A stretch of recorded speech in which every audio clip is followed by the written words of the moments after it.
बात कर रहे हो कि बड़े लीडर बन रहे हैं वो तो लीडर, और गुर्जर समाज में बड़े लीडरों की कमी कहाँ है?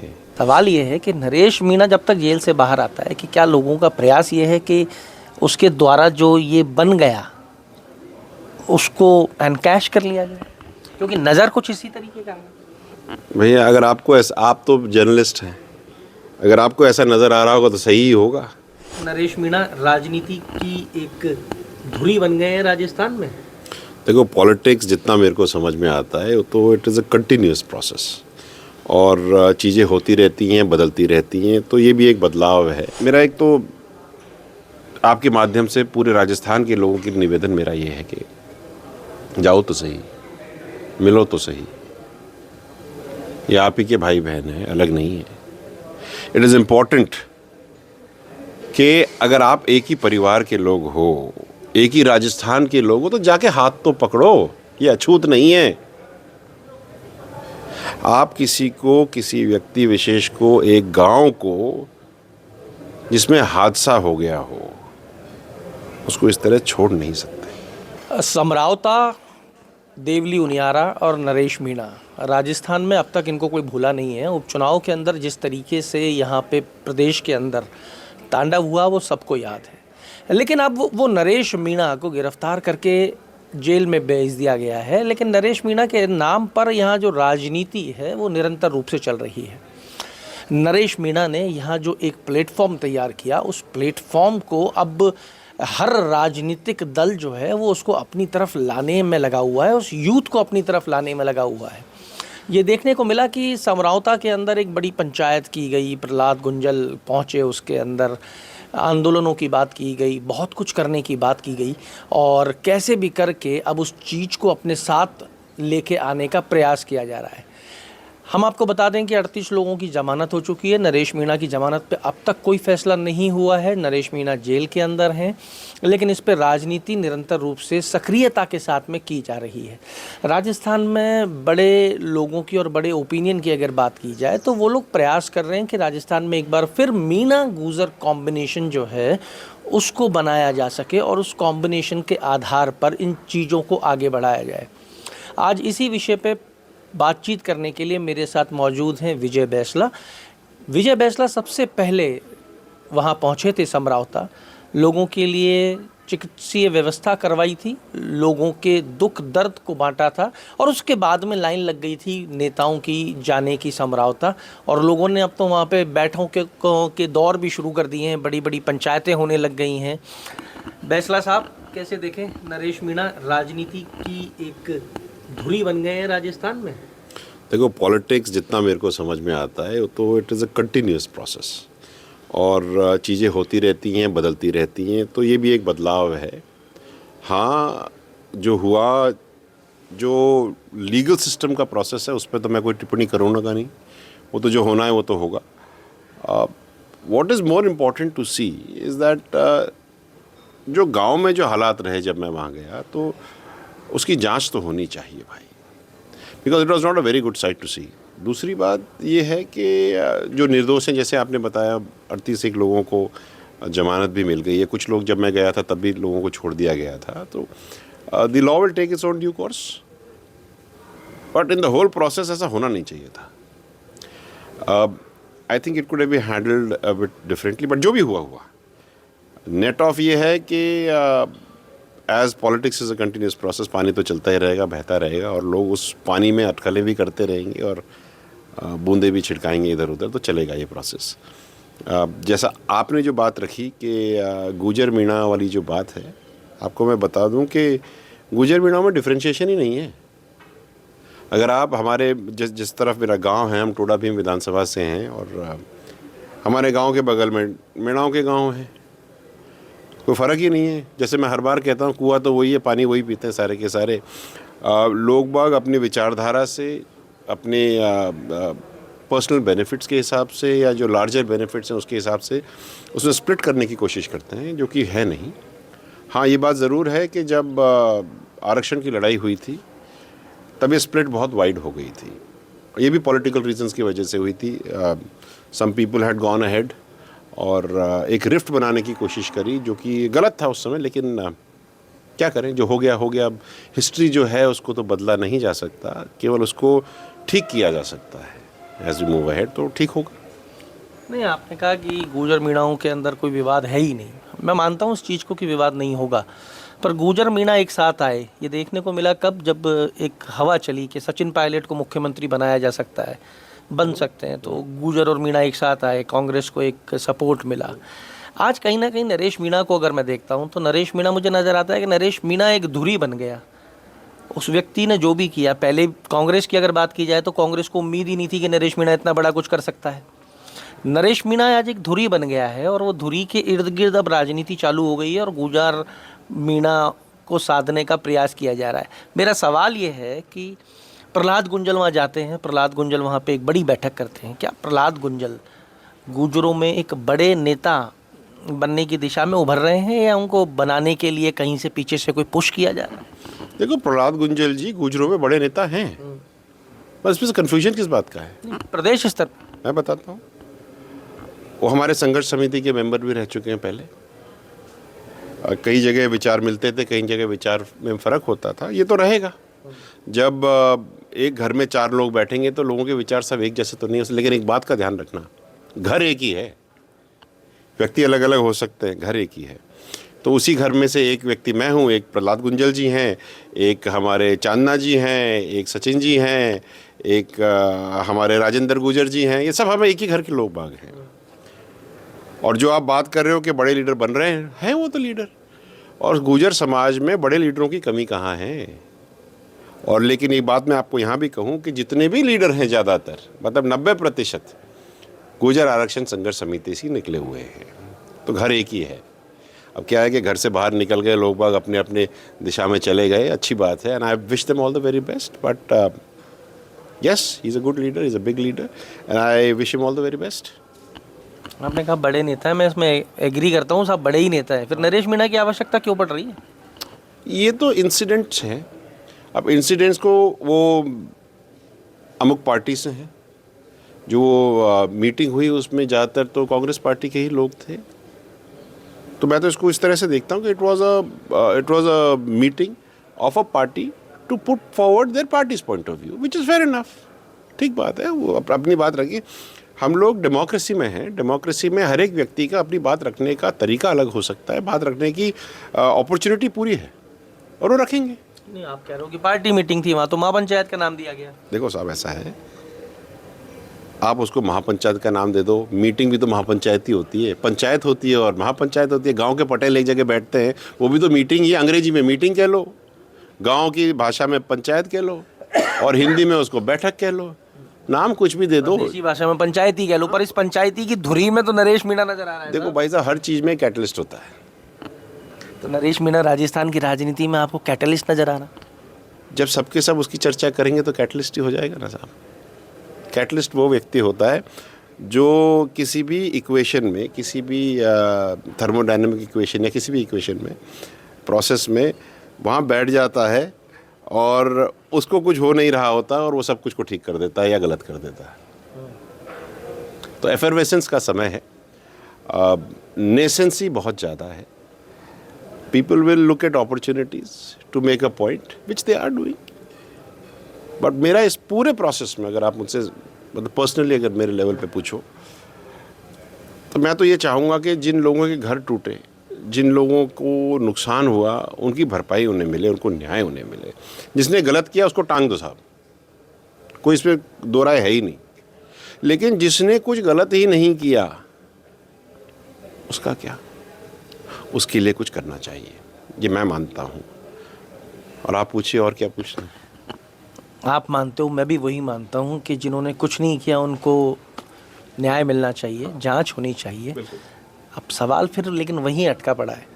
सवाल ये है कि नरेश मीणा जब तक जेल से बाहर आता है, कि क्या लोगों का प्रयास ये है कि उसके द्वारा जो ये बन गया उसको एनकैश कर लिया जाए, क्योंकि नज़र कुछ इसी तरीके का है। भैया, अगर आपको ऐसा, आप तो जर्नलिस्ट हैं, अगर आपको ऐसा नज़र आ रहा होगा तो सही ही होगा।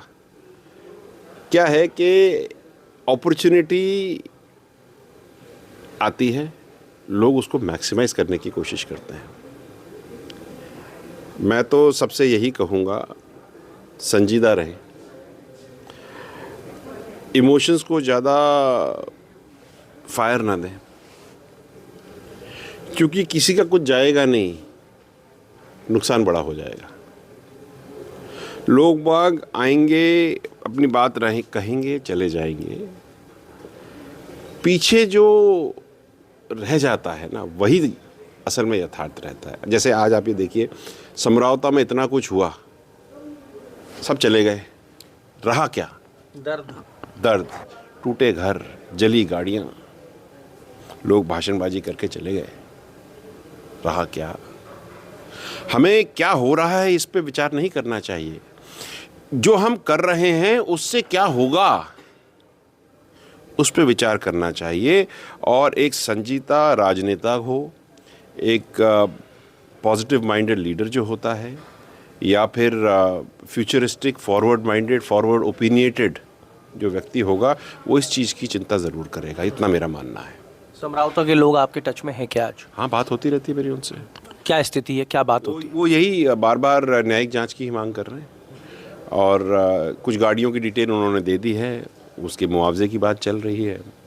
कुछ लोग अभी भी जेल में बंद हैं। तो मैंने उनको ये कहा कि भाई साहब, जो न्यायिक प्रक्रिया है वो तो होगी, बस ये चल रहा है। अब वो भी दिन देख रहे हैं कि कब चीज़ हो।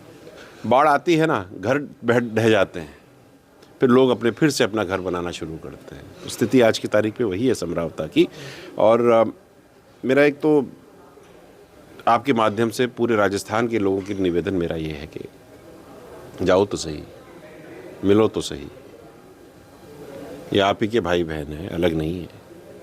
इट इज़ इम्पॉर्टेंट कि अगर आप एक ही परिवार के लोग हो, एक ही राजस्थान के लोग हो, तो जाके हाथ तो पकड़ो। ये अछूत नहीं है। आप किसी व्यक्ति विशेष को, एक गांव को जिसमें हादसा हो गया हो, उसको इस तरह छोड़ नहीं सकते। मेरा तो जितने भी कंसिस्टेंट लीडर्स हैं उनसे यही निवेदन होगा कि जाओ, कुछ कर नहीं सकते तो केवल एक चले ही जाओ कि मैं आया था, अच्छा रहेगा, उनको भी अच्छा लगेगा। I think it's important, it's very important. अब तो चुनाव खत्म हो गए हैं, आचार संहिता भी हट चुकी है, अब तो सारे नेता मंत्री कहीं भी जाने के लिए फ्री हैं, अब तो विधायक भी वहाँ नए आ चुके हैं। अगर सारी दुनिया चुनावों से चल रही होती ना, तो फिर दुनिया 5 साल में एक बार चलती। रोज़ सवेरा है, रोज़ दिन है, रोज़ लोग हैं। हमें लोगों के साथ मिलना चाहिए, बात करनी चाहिए, और